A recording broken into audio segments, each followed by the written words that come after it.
The demon lord unexpectedly discovered that his strongest magician seemed different. She thought he was mistaken. The moment she left, Ike suddenly collapsed to the ground, powerless, because his true identity was that of a human. Exposure in front of the demon lord would undoubtedly mean death. It turned out that Ike was once an orphan abandoned by humans, taken in by the greatest magician of the demon tribe, Romberg, who raised him as his own grandson. During this time, he passed on all his knowledge to Ike. Before Romberg died, he left behind a mask and a robe that could hide one's aura, admonishing Ike to never reveal his human identity to avoid fatal danger. As time swiftly passed, 10 years had gone by. The once little kid had now grown up to be a commander capable of leading thousands, thanks to his mastery of war tactics and exceptional magical abilities. With Ike's command, they even conquered a human city known for its impregnable defenses. Facing the stubborn resistance of the city lord, Ike merely used a simple spell to disorient him. Yet Ike's subsequent order was to treat their wounds, which puzzled the enemy. All of this was observed by his superior, Sephiro, the only person in the demon tribe who knew Ike's true identity. She was secretly pleased that recruiting Ike was the right decision, as she witnessed him capturing the strongest defended city with minimal forces. Meanwhile, Ike went to the city lord's room to rest and ensure privacy. Once he confirmed that no one was around, he released a powerful barrier. Despite his involvement in many wars, he still couldn't get used to the bloodshed. Every time he saw his human kin die, his guilt increased. Therefore, after achieving victory, he would immediately order his troops to treat the humans. And when alone, he always took off his mask as a reminder not to carelessly expose his identity. However, what he hadn't accounted for this time was a girl quietly hiding under the table who fainted from fear after bumping into something. Ike was devastated, unable to believe that the secret he had kept for 20 years could be exposed in such a manner. Before he could think further, his subordinates brought him a troubling issue. Ike's mercy had left too many humans alive in the city, which directly caused dissatisfaction among other officers. However, Ike had his own response ready. In this trade-centric city, the more humans there were, the more economic activity they could generate and the higher the taxes they could collect. But while communicating with the residents, a teleportation spell suddenly activated on Ike, and when he regained consciousness, he was in a dark place, attacked by a formidable magical puppet. It turned out this was Sephiro's latest creation, wanting Ike to test its power. After easily defeating the puppet, Sephiro brought up official matters. It appeared that the current demon lord, having heard of Ike's great achievements at the front, wanted to see for himself this capable young commander. Under Sephiro's convenient teleportation magic, the two set off for the demon lord's castle. Meanwhile, the girl woke up from her faint, realizing she was locked inside a barrier. She was not surprised by this. After all, she knew Ike's secret. What she didn't expect was that Ike had even left a plate of dumplings for her. She decisively picked one up and ate it, finding it to be delicious. At the gates of the demon lord's castle, Ike and Sephiro had already arrived. To prevent Ike's human identity from being seen through, Sephiro quietly blew a breath of spiritual energy. The next second, the guards responsible for the inspection detected a strong magical aura on Ike, which completely dispelled any doubts about his identity. On the way to meet the demon lord, Ike couldn't help but recall various deeds about the demon lord. It was said that the current demon lord had overturned the demon's inability to defeat humans in just one battle, making her the strongest in demon history. She also had a unique insight into personnel, promoting even the lowest of soldiers if they showed potential, judging solely by ability. This innovative approach led the demon tribe to prosperity. The prospect of meeting such an epic-making demon lord even excited Ike a bit. However, what he didn't expect was that the demon lord looked nothing like he had imagined. After a brief exchange of pleasantries, the demon lord inevitably became suspicious of Ike's identity and questioned the reasons behind his actions after capturing the city. Fortunately, Ike was well prepared, articulating his philosophy smoothly, and with Sephiro occasionally interjecting, they managed to avert the crisis of his identity being exposed. Yet even with his watertight explanations, the demon lord instinctively sensed something was amiss.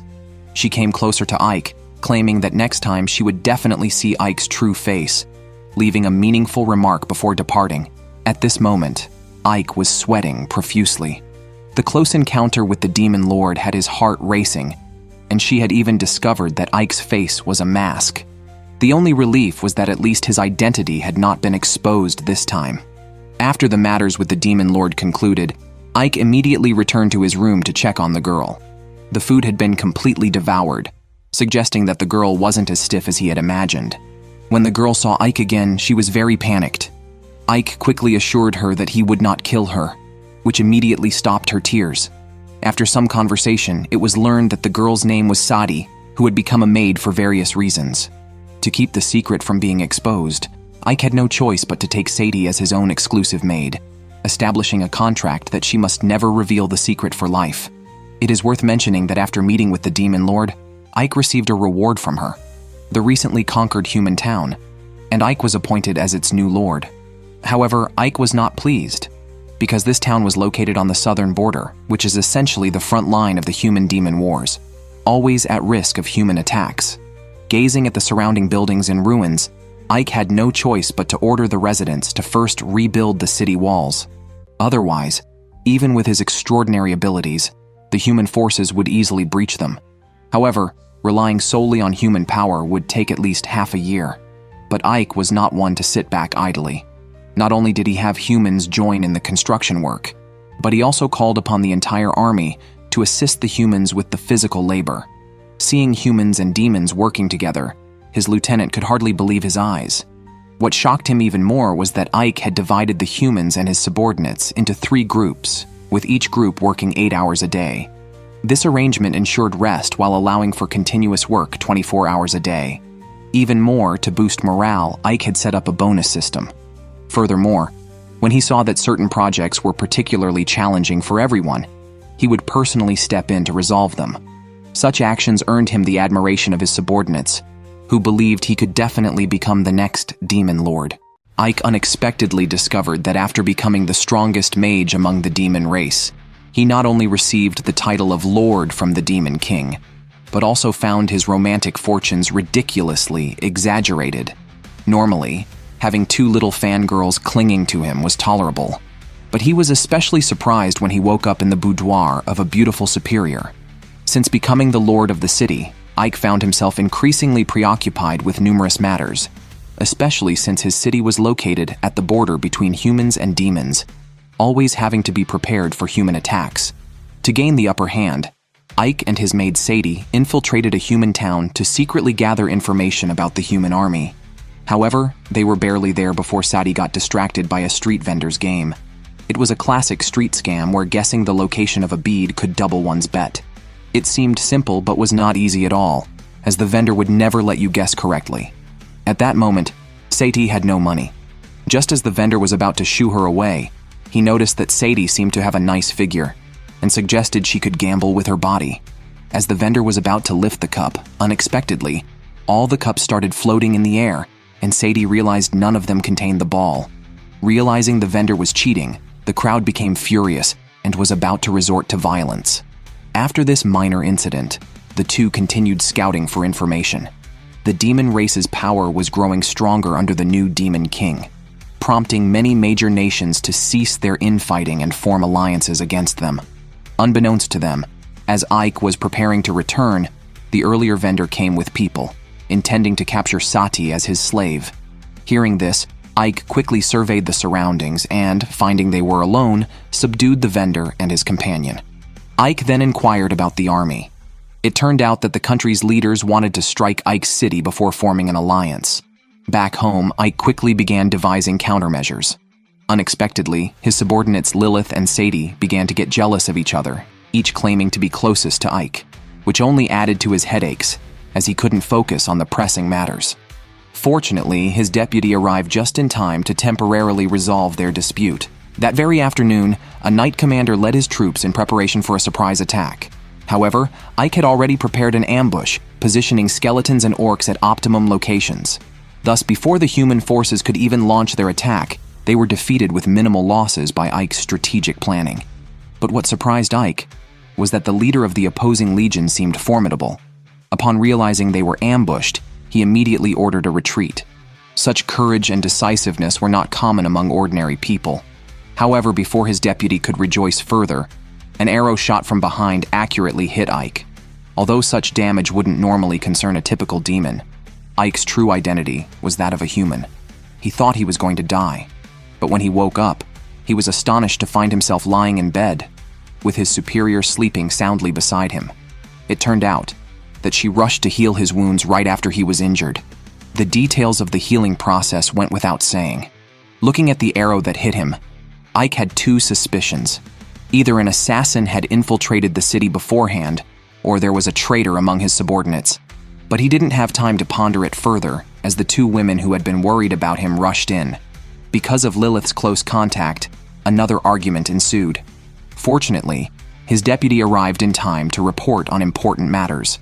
According to his investigation, the Knight Commander Alistair, who had previously planned to attack them, had been imprisoned due to the failure of the siege. To verify his suspicions, Ike decided to meet Alistair in person. Unexpectedly, Lilith secretly followed along. With no other choice, Ike agreed to act together. However, with Lilith's participation, Ike's original plan for a stealthy infiltration turned into a direct assault, greatly improving their efficiency. While Lilith distracted the guards, Ike quickly found the room where Alistair was detained. As Ike had anticipated, Alistair was not simple at all.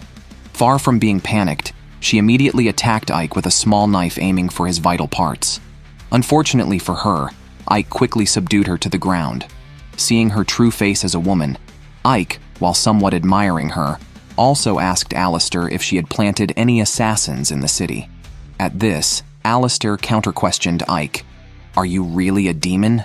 Before Ike could respond, a large number of soldiers rushed in. Ike never expected that there would be a traitor within the Demon Lord's army. One who not only tried to assassinate him, but even aimed for the Demon Lord's head. To uncover the truth behind his assassination, Ike risked infiltrating a human prison just to find out the connection between the assassin and the White Rose Knight Order's commander, Alistair. Unexpectedly, he almost exposed his human identity, and was even held hostage by the opposition who ordered him not to move. Meanwhile, reinforcements arrived in the prison, but Ike remained calm. "If you say don't move, then I won't move," he declared, unaware that Ike was a magician who could control minds with his magic right where he stood. Time seemed to stand still for Alistair as everyone's senses dulled under the magic. Then, Ike collapsed the floor beneath them. As soldiers fell from the height, Ike quickly saved them. Alistair, unable to grasp Ike's motives and unaware of the floor breaking beneath his own feet, found himself being princess carried by Ike after a leap, blushing intensely for a fraction of a second before hastily breaking free to question Ike's intentions. Ike revealed his identity as the commander of the 7th Legion of the Undead of the Demon Lord's army.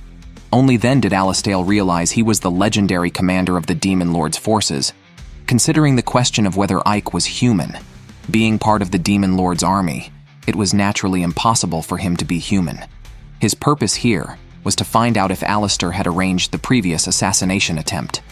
Alistair, a Kingdom Knight, was reluctant to speak more with Ike, who unexpectedly pinned him against the wall.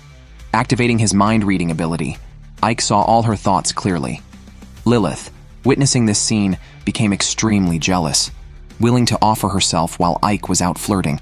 She demanded that Ike pin her against the wall instead. Ike, at a loss for words with Lilith, decided to leave. However, Alistair stopped him, asking if his visit was just to mock her, a defeated warrior. Ike denied ever engaging in such trivial acts, especially since she was unrelated to the assassination attempt. His mind reading had already revealed her integrity. He kindly reminded her not to worry about this defeat, but to focus more on strategies for after a loss. After saying this, he planned to return directly. Lilith, unwilling to let it go, suggested they go rest at an inn instead. Ike, being straightforward, thought of resting at home in bed, unaware that Lilith was hinting at discussing a 2 billion project. Unfortunately, Ike didn't want to expose his identity because of this.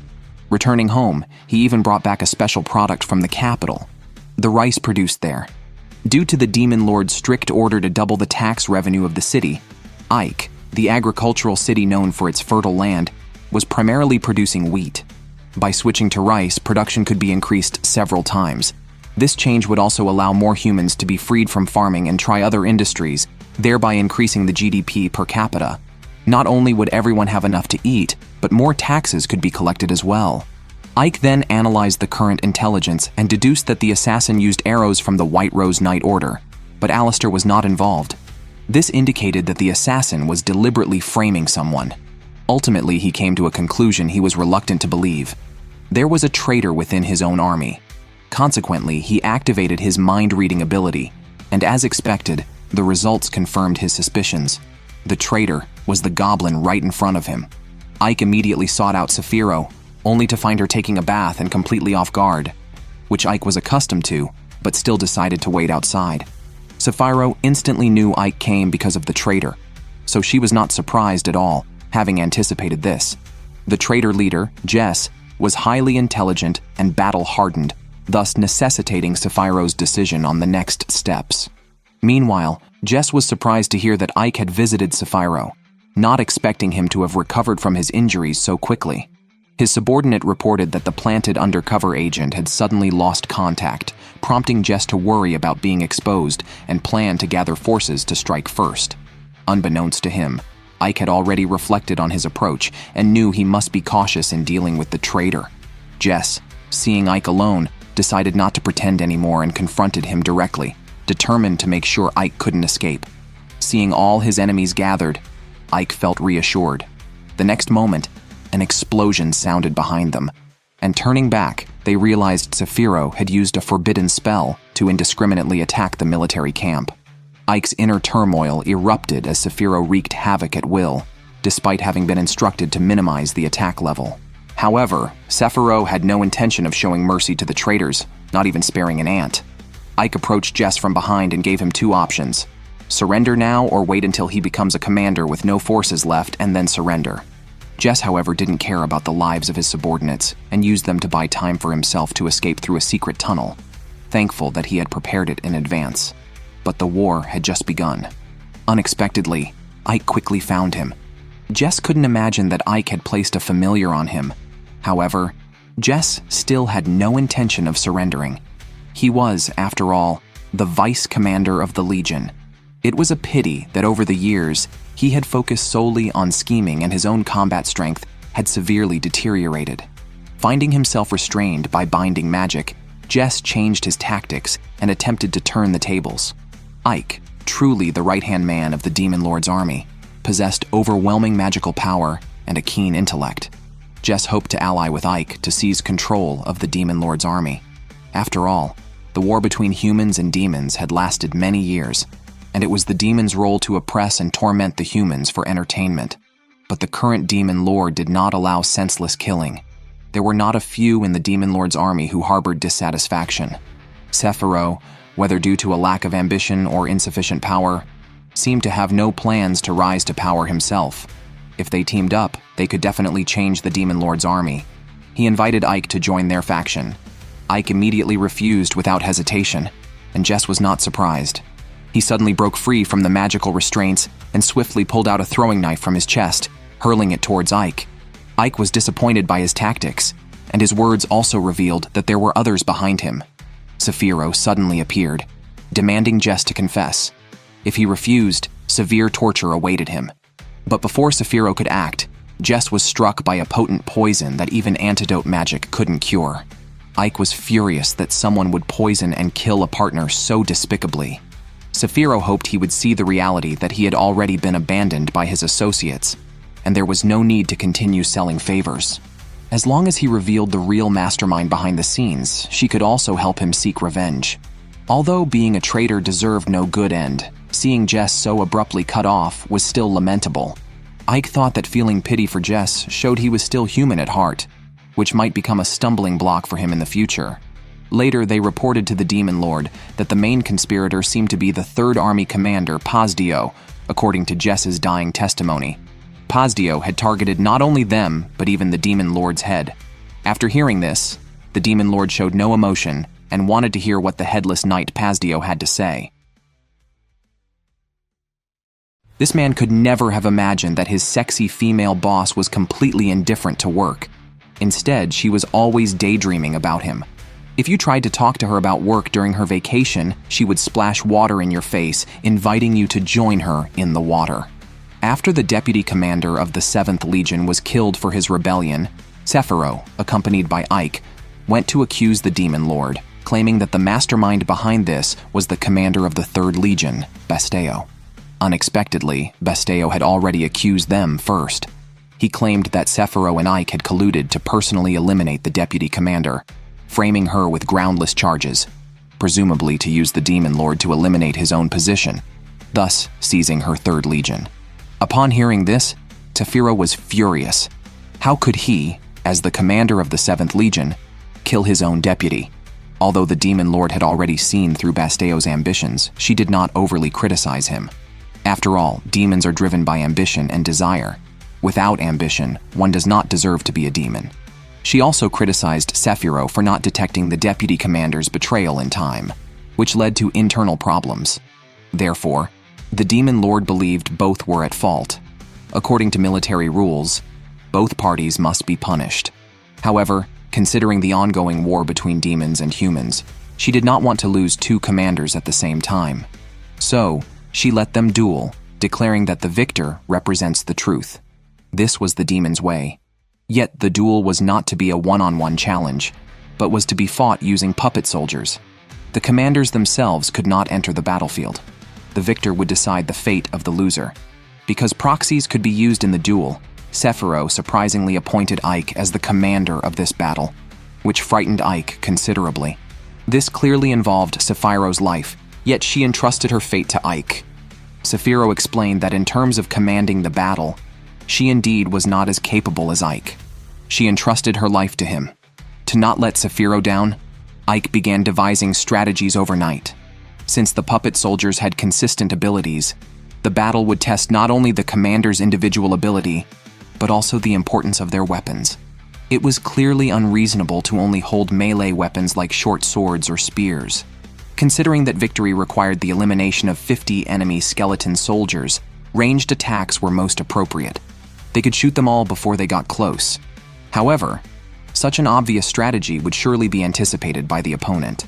Sadie suggested using crossbows, but Ike felt it was not enough. He needed a weapon that the opponent had never seen before, one that could achieve a fatal blow unguarded. Suddenly he thought of rifles. But could such a weapon truly be created in this other world?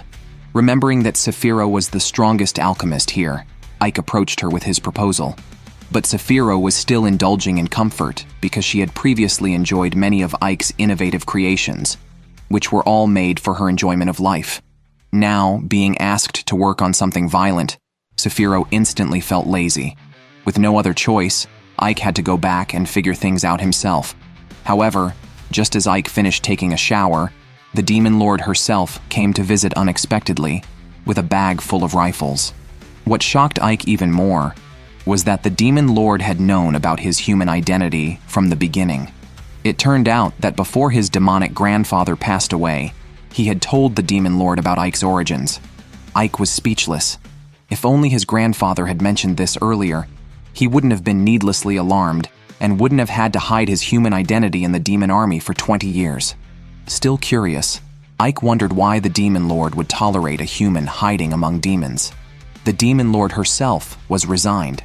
To create the world she envisioned, she knew she couldn't rely solely on her own power and needed someone willing to fight for her. Believing Ike could provide significant help, she left him with no choice but to agree. When Ike told Sephiro about the Demon Lord's visit, Sephiro was also surprised, then turned her attention to studying the rifles. Considering there were no bullets, Sephiro created lead balls to substitute. Charcoal, sulfur, and saltpeter were combined under Ike's arrangement by a succubus, thus creating gunpowder. Now all that was left was to repeatedly produce bullets and gunpowder, and the weapons were prepared. Soon, amidst the cheers of the demon soldiers, a 50 versus 50 puppet soldier match officially began. Seeing Ike's side all holding shields, Basteo scoffed, wondering if they intended to knock off his head with shields, especially since Sephiro herself didn't come, sending a subordinate instead. Perhaps she already knew she was going to lose and ran away early. Basteo was very proud of the sophisticated weapons on his puppet soldiers, gifted by the Demon Lord. Realizing this, Ike understood that the Demon Lord was impartial, fulfilling the needs of her subordinates as much as possible, using whoever was more talented. After the referee announced the start, The opposing archery team attacked first. Ike's soldiers had just raised their shields to block when they were ambushed by the enemy's melee troops.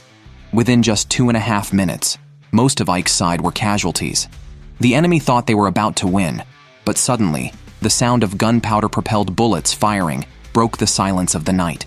Under Ike's command, the first wave of soldiers fired their guns and then retreated to the back to reload, while the soldiers from the back came forward to shoot. This continuous exchange left no gaps, and in just 1 minute, all the enemy soldiers were eliminated. Faced with such an outcome, Basteo couldn't believe it. The Demon Lord kindly gave him 2 choices: to end his own life with honor or to die by her hand. However, Basteo chose a third option, just in case he had again arranged for a sharpshooter to aim here. But what was effective as a surprise on Ike did not work on the Demon Lord. She caught the arrow, but upon closer inspection, the arrowhead carried a small charge of gunpowder, which then exploded, causing numerous casualties among the demons. It turned out that Basteo's real goal was to become the Demon Lord. This female boss who likes to tease her subordinates never expected that after a battle, Ike would actually be appointed by the Demon King as the commander of the 3rd Legion. From then on, she would be on an equal footing with him, directly under the Demon King. At this moment, her inexplicable possessiveness erupted. She didn't want to lose Ike, but Ike was also a subordinate of the Demon King. Before this, the 3rd Legion's commander Basteo, who lost to Ike, couldn't escape his fate of death. Thus, he rebelled, attempting to crown himself king. The soldiers present were unarmed and were caught off guard by the well-prepared 3rd Legion. The current Demon King was ambushed, and her fate was unknown. In this favorable situation, he also tried to win over Ike, a talented individual. But in Ike's eyes, he was just a despicable, defeated subordinate, and he did not regard his military strength highly. Facing the arrows of skeleton soldiers, Ike leapt up and released an explosive skill. However, things didn't seem so simple. Decapitating the demon had no effect, and not only did Basteo's body heal itself, but the soldiers also resurrected one after another. It turned out he was a headless knight, and his legion consisted entirely of the undead, whom ordinary damage could not kill. Facing the second wave of attacks, although Ike could easily break them one by one, he was ultimately human, and his magical power was limited. Even with archers secretly assassinating him, continuing this way would only lead to his endless exhaustion and death. Suddenly he thought of a good method. He used white magic, which made all undead exposed to it disappear like smoke. On the other side, his beautiful boss, Sephiro, also arrived in time. She led the legion from the outskirts into the battle. Ike's subordinates also arrived one after another, and in no time the situation drastically changed. Although the Demon King was ambushed, such damage could not hurt her. She hadn't appeared because she wanted to test Ike's strength. Seeing that Ike possessed the ability to duel with Basteo, she gave Basteo a chance, allowing him to duel with Ike, and if he won, he would be spared. Thus, their second duel began, a real battle of life and death. However, Basteo, after all, was a legion commander and still had some tricks up his sleeve.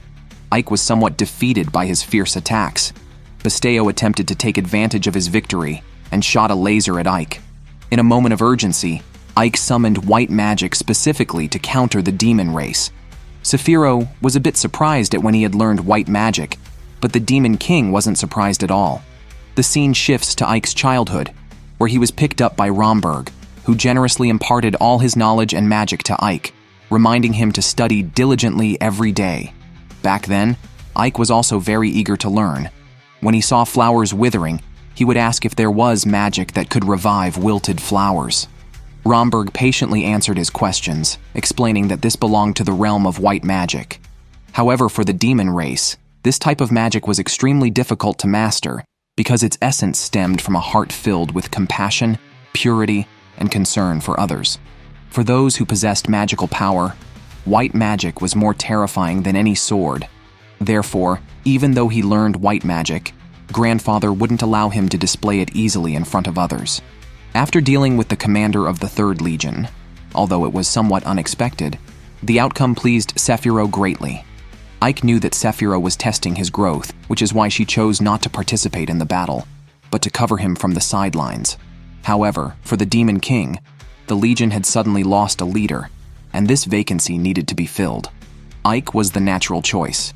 Thus, Sephiroth's dear subordinate was suddenly going to become someone who reported directly to the Demon King. An inexplicable possessiveness erupted in her heart. Although she had always vied with the Demon King, ultimately, it depended on Ike's decision.